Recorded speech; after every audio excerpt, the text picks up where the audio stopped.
Hey guys, another tutorial. We're going to have a look at something a little bit more difficult this time. So instead of just using a quick swap and painting over a sky, we're going to look at a difficult darker image, and we're going to just try and change the sky, but using a different technique as to what we'd normally use.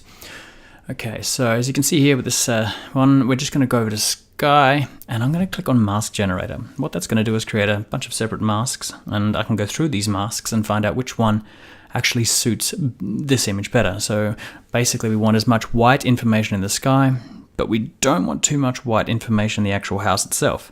It's sort of this delicate balance. We will be tweaking it later on using dodging and burning. This one's got too much white information in the roof here. That's going to be too hard later on. It's going to take too long.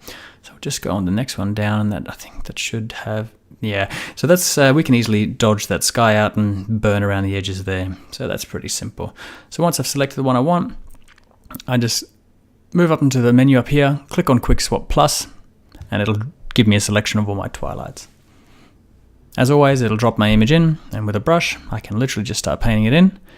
But because that mask isn't exactly where I want it, we're going to have to go back and tweak it. So as you can see, that's sort of acceptable as is, but let's go in and refine this mask a little bit.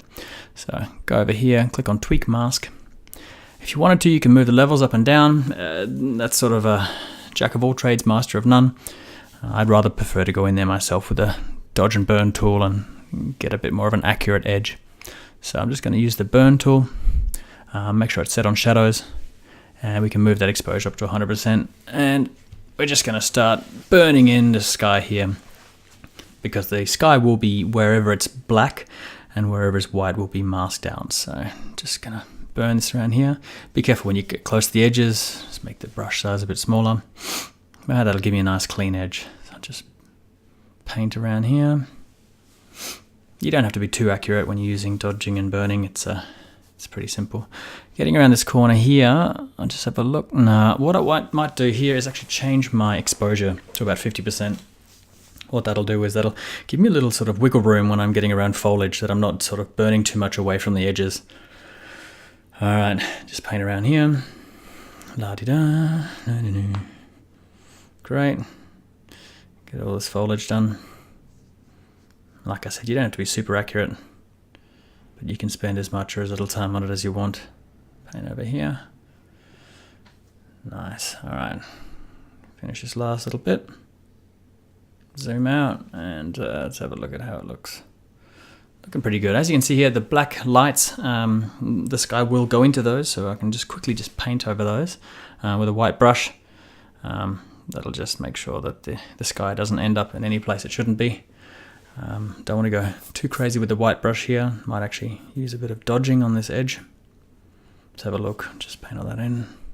Yeah. We'll go to the dodge tool. I'm just going to make sure it's on highlights and just quickly go over this edge. That'll just clean it up. You can leave a little bit of grey on there. It'll just mean a bit of the sky colour will come onto the roof line. And there, as you can see, sorry, you can see the sky's looking fantastic there. Right. If you want to, you can tweak this a little bit. Obviously, you can go to your sky layer, double click on that, or use levels, and you can actually start tweaking it. You can make it a little bit dark, a little bit lighter. You can use levels, you can use hue and saturation, you can do whatever you want to try and get it to fit the image a bit better. But at the end, you can see that we've ended up with a fantastic sky replacement, very simply done with the help of Retouchers +5, using one of their sky swap tools. Alright guys, that's it for the tutorial. As always, looking forward to seeing your images in our Facebook group. See you next time.